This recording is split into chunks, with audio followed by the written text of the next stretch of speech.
सुनाओ ब्रैडकॉम ग्रुप। अब देखिए कल यहाँ पर बड़ा दिन है ब्रैडकॉम ग्रुप के लिए। कल यहाँ पर देखते हैं कि क्या खबर जो है वो निकल कर आती है।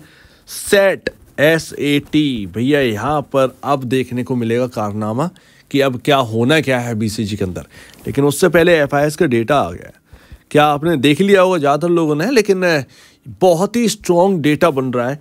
ब्लैक रॉक जो है ना वो इतना ज़्यादा एग्रेसिव मैंने नहीं देखा। मतलब क्या शेयर्स खरीद रहे हैं लमसम अगर आप देखेंगे 2 करोड़ के ऊपर का शेयर यहाँ पर खरीद डाला है।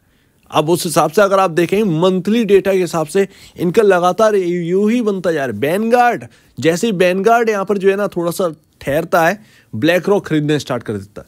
ब्लैक रॉक रुकता है तो वैनगार्ड खरीदना स्टार्ट कर देता है। सो लेट्स सी, कल तो सबसे बड़ा यहाँ पे जो है टाइम आ चुका है और वैसे भी अब रिजल्ट का टाइम है। मैं Q2 के नंबर्स की बात नहीं कर रहा, मैं बात कर रहा हूँ कि हमारे जो नंबर्स हैं, एक्चुअल में हमारा जो रिजल्ट है 2 साल यहाँ पर रुके रहे उसका रिजल्ट अब है। और देखिए जैसे कि कल बात हुई थी कि नी जर्क रिएक्शन आएगा सुबह जैसे 9 बजे भाई 20% का लोअर सर्किट दिखने लगा। 20% का 15 रुपया शेयर्स यहाँ पर जो है देखने को मिलने लगा, 15 रुपये 50 पैसे के अराउंड, लेकिन बच गया। और ऑलमोस्ट 9:06 पर यहाँ पर जो है ना एक भारी खरीदारी आई या फिर कहें यहाँ पर रिकवर हुआ थोड़ा सा, और यहाँ पर 18 रुपये पर ओपनिंग हुई। जैसे ही 18 रुपये ओपनिंग हुई उसने 18 रुपये के नीचे कदम नहीं रखा, सडनली स्टॉक रिकवर कर गया। 6.80% डाउन था, कवर करके। तो यही अपना था कि कल के दिन ना आपको नीजर के रिएक्शन तो देखने को मिलेगा, बट वो रिएक्शन इतना बड़ा नहीं होगा। कहीं ना कहीं रिकवरी आ जाएगी। हालांकि प्लस में नहीं गए ये एक अलग बात है, लेकिन ऑलमोस्ट मोटा एक बड़ी रिकवरी हमें देखने को मिली। 1 रुपए की हमें रिकवरी तो देखने को मिली। अब स्टॉक है ही कितना बड़ा, तो वो यहाँ पर देखेंगे 7% की गिरावट से सीधा 1.81% की गिरावट के साथ क्लोजिंग होती हुई दिखी। तो ठीक ठाक क्लोजिंग है, सब कुछ ठीक है, रिकवरी आ गई है। कल का देखते हैं भैया, कल क्या बोलते हैं। कुछ बड़ा ही बोल दें तो ज़्यादा बेहतर है, ताकि स्टॉक पर जो है ना परसों जो है वॉलेटिलिटी अच्छी खासी कहीं ना कहीं देखने को मिल सकती है अगर कुछ बड़ा निकल के आता सेट से। और अगर आप देखें तो कुछ इस तरीके से, लेकिन थोड़ा सा यहाँ पर ना थोड़ा सा फीकापन पता क्या है, ये है कि आज रिकवर तो हुआ। अगर ये 19 रुपये 20-30 पैसे के अराउंड बंद हो जाता है, उससे थोड़ा सा ऊपर बंद हो जाता तो ज़्यादा बेहतर रहता। कल 19 रुपये 35 पैसे क्लोजिंग हुई थी, आज 19 रुपये पर क्लोजिंग हुई है।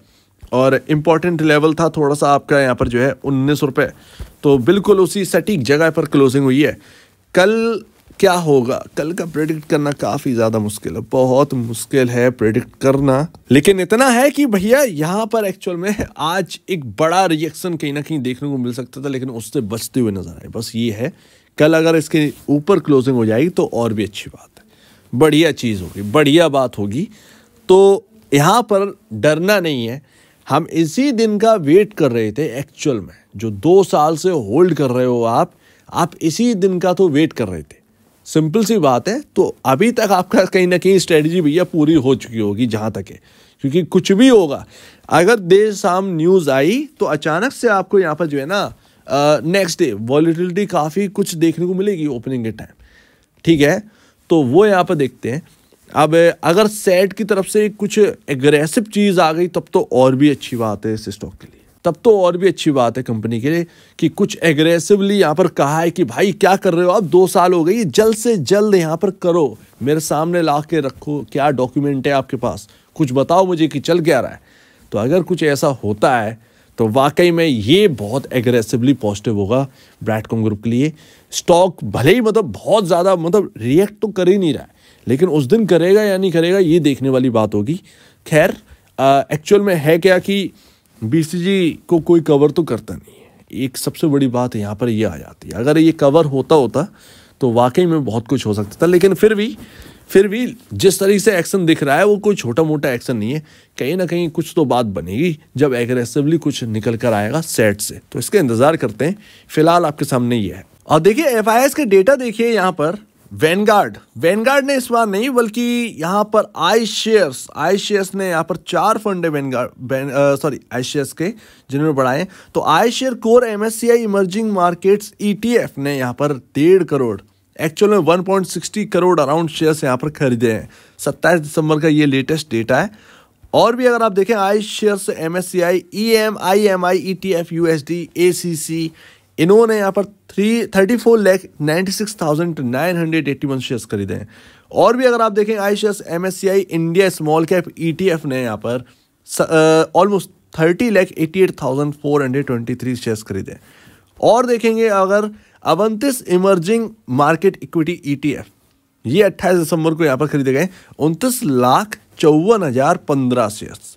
इतने यहाँ पर शेयर्स बल्क में आप देखिए कि खरीदारी यहाँ पर हो जाती है।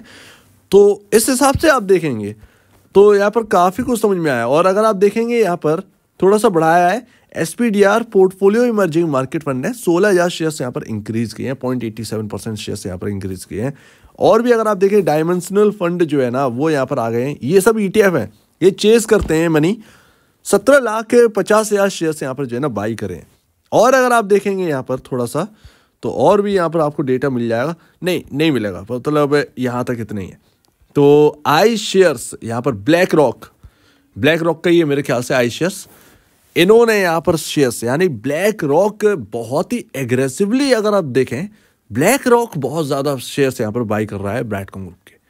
अब देखते हैं भैया, ये बाइंग तो रिटेल ने भी कर रखी है, FIs ने भी कर रखी है, DIIs भी कर रहे हैं, नतीजा क्या निकलता है, टाइम तो आ चुका है नतीजे का। और ध्यान रखिएगा 5 जनवरी को म्यूचुअल फंड का डेटा आना स्टार्ट हो जाए। म्यूचुअल फंड का डेटा भी बहुत अच्छा निकलेगा। जिस तरीके से ब्लैक रॉक बढ़ा रहे हैं, ये म्यूचुअल फंड वाले भी बढ़ाएंगे, सिंपल सी बात है। निपॉन तो लगातार एग्रेसिवली बढ़ा ही रहे थे। हालांकि नवंबर के जो डेटा निकल के आया वो इतना एग्रेसिव नहीं था म्यूचुअल फंड का। दिसंबर वाला कहीं ना कहीं हो सकता है, लेकिन ये डेटा इंपॉर्टेंट नहीं होगा, इस महीने का नहीं। अब क्या है कि जनवरी में आपके सामने Q2 के नंबर्स हैं, कल सेट का है, चीजें निकल के आई, तो जनवरी में क्या बनता है, क्या म्यूचुअल फंड समझते हैं, वो अपने को समझ में आएगा भाई साहब फरवरी 5 को।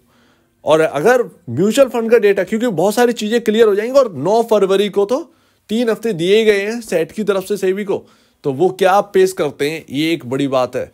बहुत सारी चीजें निकल के आएंगी, लेट्स सी, देखते हैं क्या क्या यहाँ पर होना है। तो वो म्यूचुअल फंड का जनवरी वाला डेटा जो है ना काफी इंपॉर्टेंट होगा, ना कि दिसंबर वाला। देखते हैं क्या रहता, क्या है देखते हैं। तो बड़ा धक धक है भाई, देखते हैं क्या है यहाँ पर मामला। अगर पक्ष में आ गया तो बहुत कुछ है BCG के अंदर, पक्ष में नहीं आया तो लेट्स सी, देखते हैं यहाँ पर क्या होता है। बाकी इंपॉर्टेंट लेवल में दोबारा आपको बता देता हूँ, नए लोग आज एंटर करे होंगे कहीं ना कहीं, तो यहाँ पर आपका 16 रुपये बहुत इंपॉर्टेंट लेवल है, 16 रुपये। और उसके बाद फिर कहीं ना कहीं वो 12 रुपये का सपोर्ट, लेकिन 16 टूटना आसान नहीं है, 16 टूटना आसान नहीं है। देखते हैं, कल कही है, कल क्या रहता है, कल से ही सारी चीज़ें समझ में आएगी। तो देखते हैं यहाँ पर। तो आप क्या कहना है इसके ऊपर कमेंट सेक्शन में कहिए। और अब वीडियो देखने के लिए बहुत धन्यवाद दोस्तों।